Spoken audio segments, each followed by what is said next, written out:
Hello and welcome to Ula Tea Leaf Readings. My name is Lenor and tonight I'm going to be reading your tea leaves.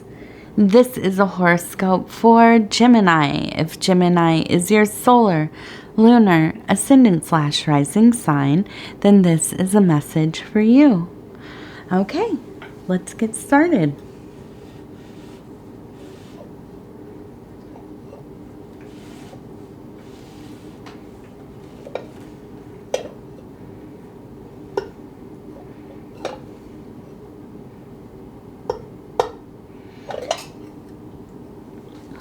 Okay, let's see. What do we have going on here tonight in these tea leaves? All right. So, our card for this evening is the Magician. This is all about being self-made, a world creator. Having really dynamic understandings of kind of reality, passing through reality, creating environments, creating systems, just kind of being able to see beyond the veil a bit more than most people, okay? And not only that, being able to make use of it. Where we find some of our troubles, the ego. Getting very, big-headed, let's say. But that's not always the case. Definitely not. Okay, so I want to point out we have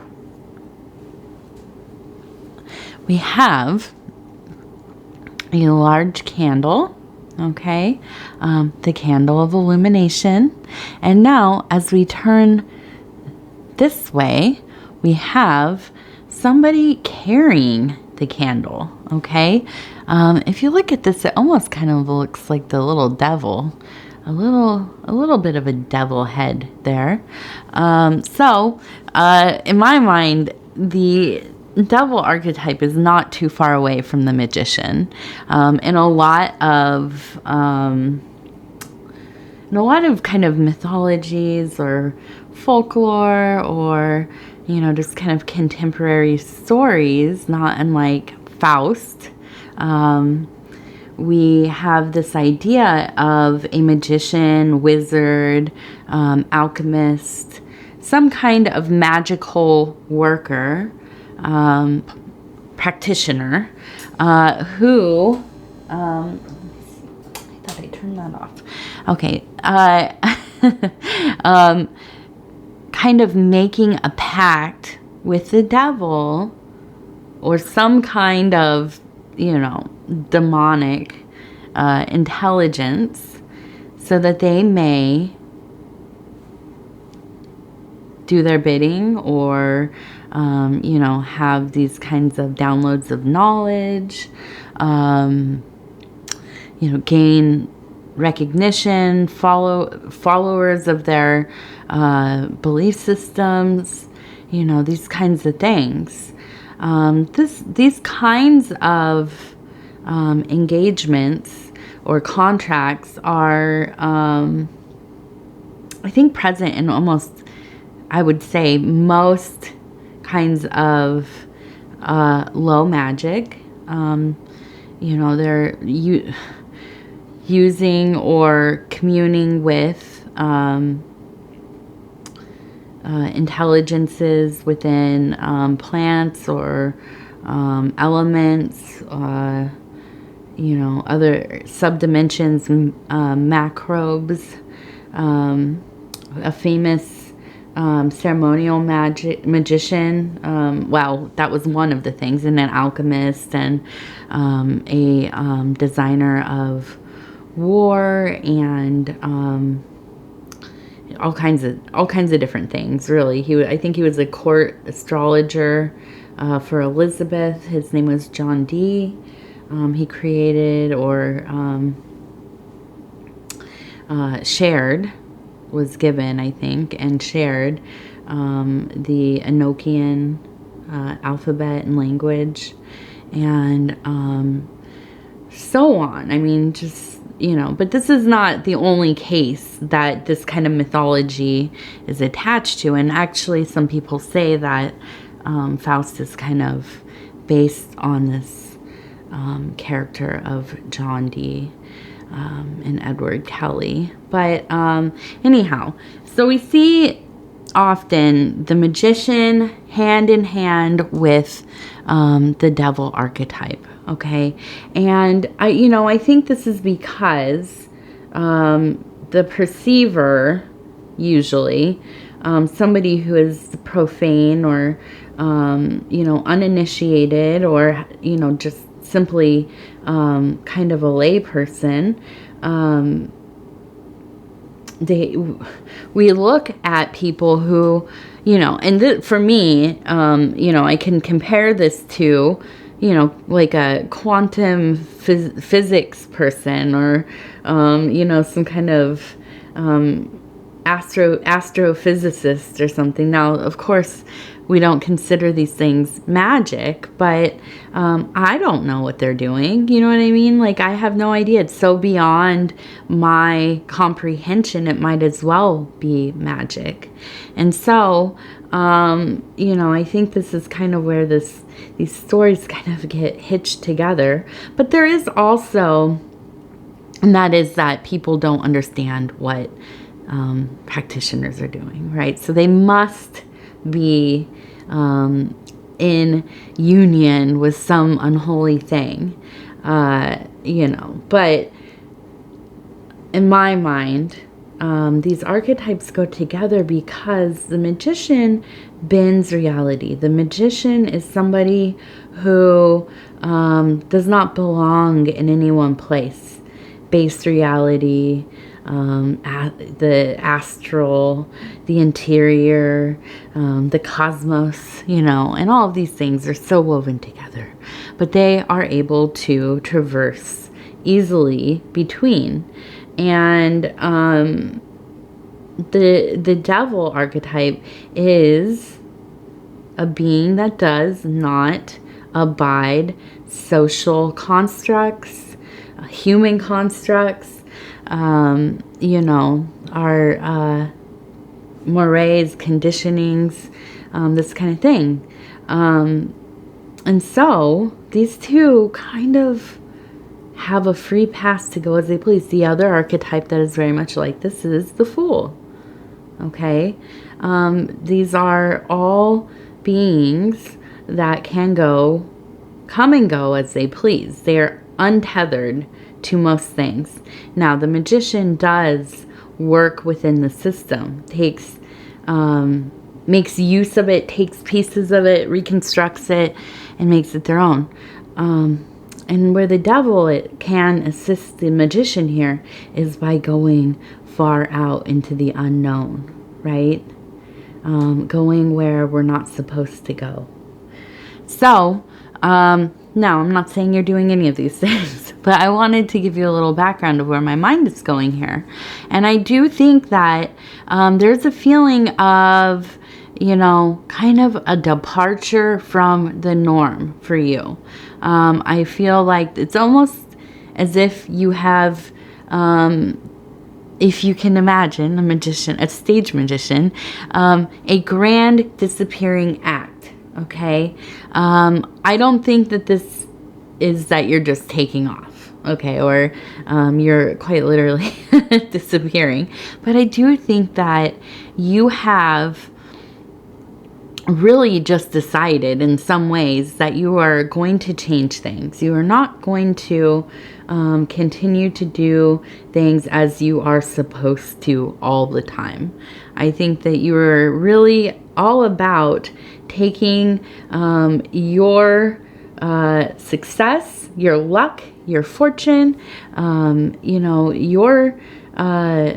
your path into your own hands. You are going to make all of the decisions. And, I don't think that's a terrible place to be. Now, can we always be this way? Maybe. I don't know. I don't know anybody that is So I couldn't really say. I for sure am not. I abide, a lot of social norms and routines and conditionings and programmings and all of that. That honestly I never thought I would, but I do because, I have a family, and so that's the way we've had to assimilate more. And but I know that there are people who do. They live, it's not even counterculture. They are, a culture, which would be they've absconded from, the regular flow. And I think in some ways this is something that maybe you have always kind of done in your own way. But I think that in more recent times, there's been a feeling of going your own way. I think part of it is you see the state of the world. It does not speak to you in a way that feels like home, that feels comfortable to you. It is, I don't think that you carry the same dreams as most people. And so, I can see that you are kind of going out on your life adventure. Okay. We have the moon here, and I think this is very much a lunar energy. Although the moon kind of follows a pretty predictable routine, the things that happen beneath the moon feel sometimes very strange, demented, very distorted. That kind of nocturnal energy that, things feel so different at night than they do in the day. And they just do. We all know this. That's why we're, among other instinctual evolutionary reasons, we feel different at night. There is, more of a kind of fear or alertness in the unknown, which the night really is the unknown, isn't it? So I really feel that you are drawn to this, and I feel that you are bringing that illuminating candle with you, really looking into these places that seem, they're familiar, but they're not, because they have that layer of darkness kind of laid across them. And, I think that we all have to go through these periods of time.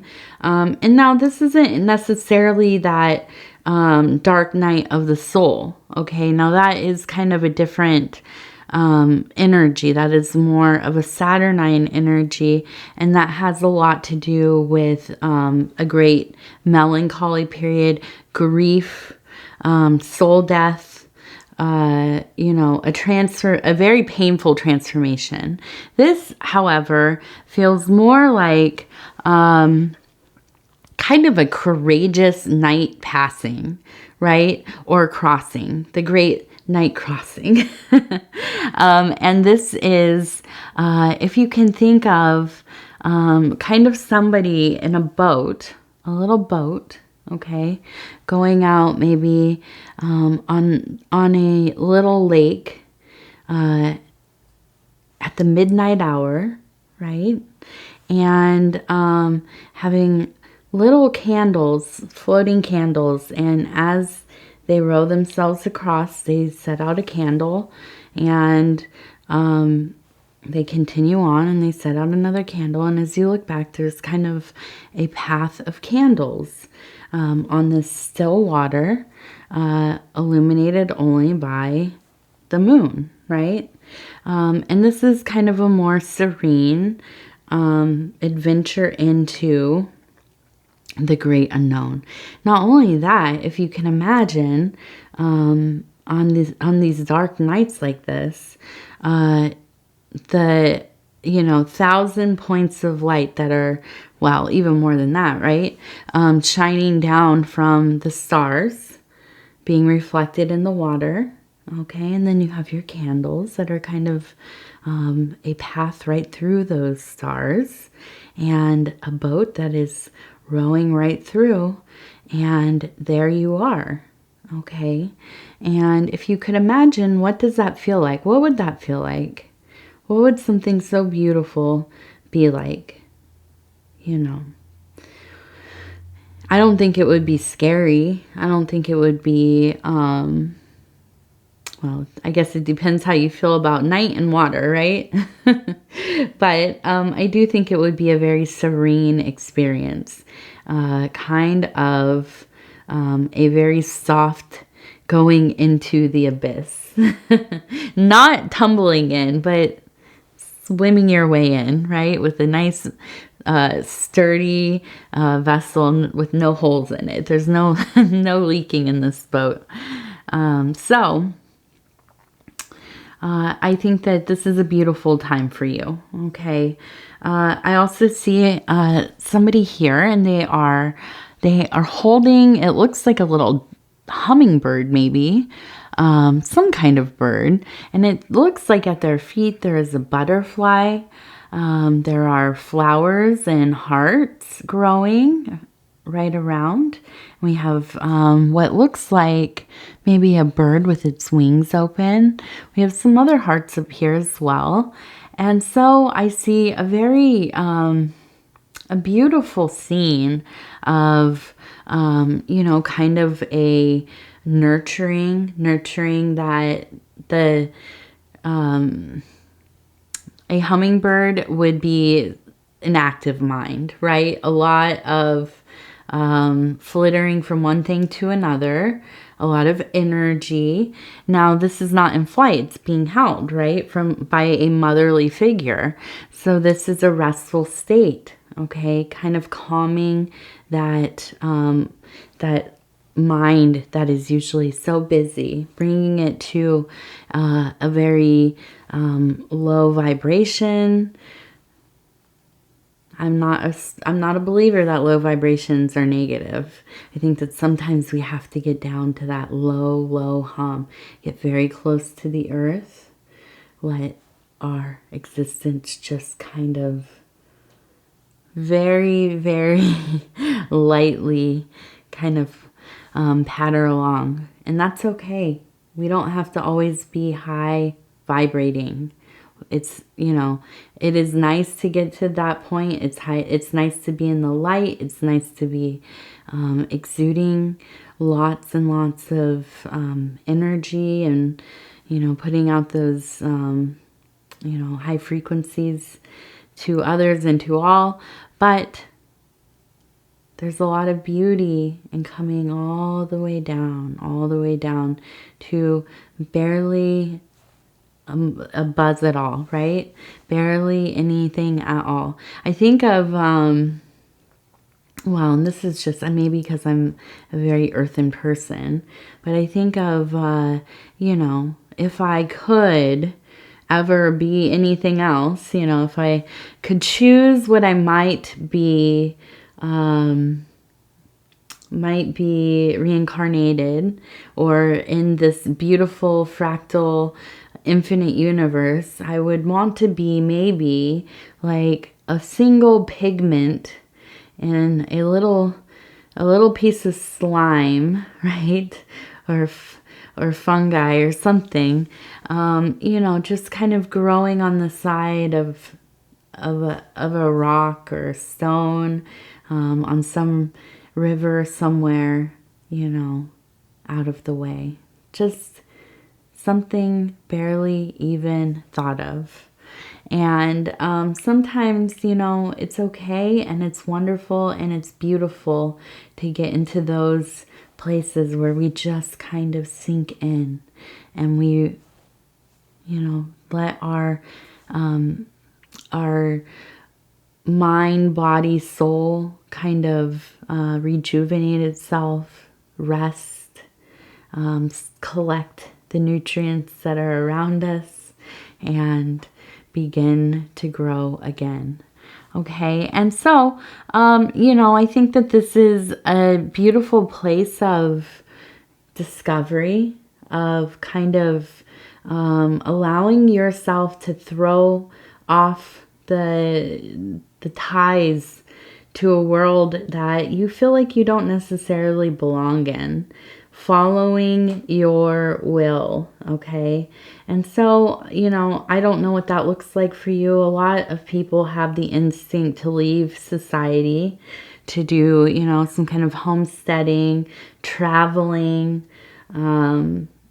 you know, living in these non-traditional communal settings. Although, you know, a lot of that kind of lifestyle is very traditional. It just is not contemporary. You know, so these instincts, I think, you know, go back to the dawn of humanity, I imagine. And, you know, it would not surprise me if more and more of us, a lot of those of you who kind of view this channel are drawn to these kinds of messages, I could totally understand. I have the same kinds of, you know, kinds of things pulling at my heart and mind, constantly thinking, how far out can I get? You know, how isolated can we get? And will it, you know, is that the way? Is that the way for us? Not because I don't love other people. I do. It's just, I don't understand the world always. I just don't, you know. And so, I think that this is kind of a place that you maybe are going, you're kind of similar thinking to some degree. Or, you know, maybe you have your own reasons and I don't understand them, or I don't know what they are. But I do understand that you have the impulse to change the regular old thing. And, you know, Geminis, you are wonderful at change. I mean, just constantly doing different things. I think that's why, you know, no offense, you guys get a bad rap with other solar signs, is because you can't really put your finger on a Gemini. They are, as soon as you think you understand what they're doing, they are on to something new. And I think that's wonderful because you all are so innovative and intelligent and independent and all the I words, right? So, you know, it's just, it is really an amazing thing to witness. Any Gemini of any major placement, really, kind of doing their own thing, you know, feeling what they feel, often not afraid to, you know, hide, or not afraid to show their thinking, their feeling. And, you know, there needs to be more of that in the world, I believe. I think that's really going to be how we, you know, do anything better with our collective, right? Okay, so we also have what looks like, and I'm trying to decide, it must be a cricket. It looks like a cricket. If you've watched any of my husband's videos, you've heard some crickets in the last month or so. And I will tell you, we live in a place where there's a lot of agriculture, and there are a lot of field crickets. We have the black ones, real black. And they're beautiful. I love them. I love seeing them. My daughter and I like to go hunting for them, to go, you know, just to watch them. They're whenever you lift anything outside, there's a few of them at least ready to scatter. And so I just think of, you know, when I witness them, they are abundance. I know that the world is not as bad as it seems, because there are still so many things thriving, right? I can get so wrapped up in thinking everything is doom and gloom, and then I go outside and I watch the insects, I watch the birds, I watch, you know, the neighborhood cats and things, and the plants, of course. And I watch their little dramas, their little micro universes, and they remind me that I think I know everything, don't I? And I really don't. I don't know that much of anything. But there are so many things going on out there, and there are so many things that are thriving. And that is not to say that we don't need to do our part. Of course we do. We need to do better, all of us. But I also think that we have this thing in us, this egotistical thing that we think that, first, we're not part of nature. We are fully nature. There's no difference in us and anything else. And that we somehow could overtake nature. We could destroy it to the point that it couldn't come back. Well, I will tell you, it will shake us off this earth like fleas if it wants to. And we see that every day, which is, you know, it's hard. It's hard to watch all the things that people go through. But the reality is we have to reorient ourselves into a place of honoring, right? Not trying to master everything, not trying to dominate everything, not trying to think that we are the ones that have all the answers for every little thing. We don't. We absolutely do not. But when we come to the realization that we are woven into all of this, it is the greatest gift. We are one of the miracles of this universe. Every little thing that you have ever seen, touched, beheld, a miracle. Absolutely. And so, you know, we have to kind of get out of this place of thinking it's all the end, it's all the end, it's all the end. Well, it's going to be the end if you think it is, you know. So that's my little 2 cents about that. And, you know, seeing that, it's a big reminder. We have so much opportunity. Make the most of it. And I know that you will. I know that you will. Okay. Let's see. What else do we have? We have another candle here. This one looks like it's kind of melting a little bit. So it's been burning. It has been burning. And we have a bird. We have another cardinal. We've had so many cardinals. So somebody who loves you, who has probably been, who has passed, right? Maybe a family member who's passed away, a significant other, a good friend. They are checking in, letting you know you are loved and that they are with you in all that you do, okay? And, you know, I think that as you are coming back to this realization that whatever's been going on has not necessarily felt super authentic to you. And I think that with Gemini, again, one of the major signs that really is about living an authentic life. You know, even if your life is like super successful, you're doing all the things, you're hitting all the marks, you're doing, you know, getting all your goals and needs met. If it feels inauthentic to who you are, it goes against your will, it will not do. It will not last.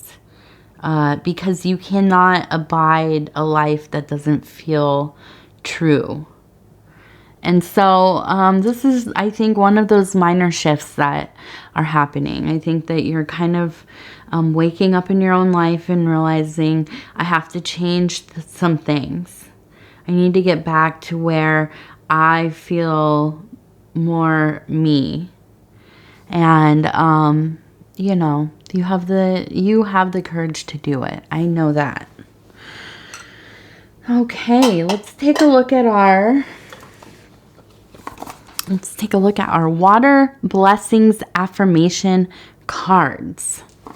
And these are the water element. Obviously, it said water. Some of the other ones, they don't have the element in the title, so I do mention that, oh, this is the fire or whatever.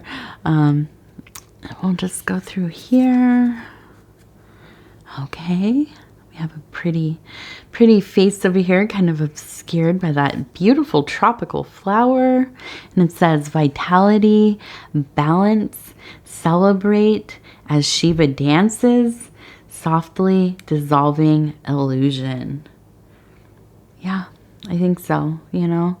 And I think this has everything to do with that feeling of waking up in your own life. Like you've been in some kind of dream or, you know, trance. Just going through the motions. And sometimes we just wake up and we think, what have we been doing? What am I doing? This is not me. This is not where I belong. Like you know, this is not going to work for me anymore. And it's time to, you know, get it together and move along.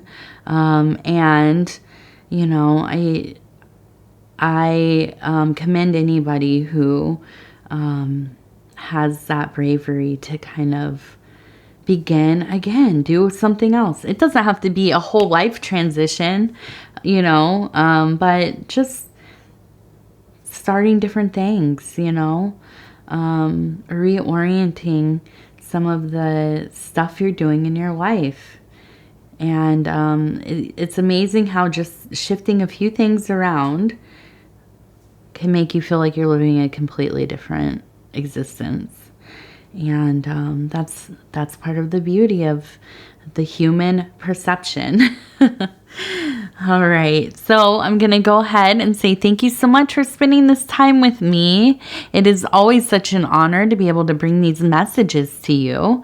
If you'd be so kind as to like the video, it helps us get into the algorithm, and the algorithm kind of decides what happens to the readings, how far out they go, how many times they get recommended, and that kind of thing. So we like to make the algorithm happy by giving it the engagement that it seeks. And that's stuff like liking the video, watching the readings from the beginning to the end, sharing the video link on other social media platforms. And, you know, you don't have to do any of these things, but I like to mention them in case you want to support the channel in some way. And this is one of the best ways to support the channel. Other than that, if you haven't subscribed yet, please think about doing that. You can hit the little bell. It'll let you know when the next videos are coming out. And if you want to leave a comment, I read every single one of them. I reply back to every single one of them. So it does take me a day or two sometimes to get back to them, just because life is busy for all of us, right? Don't think that I forgot about you. I did not. Just might take a day or so. All right, Gemini, we will talk again in just a few days.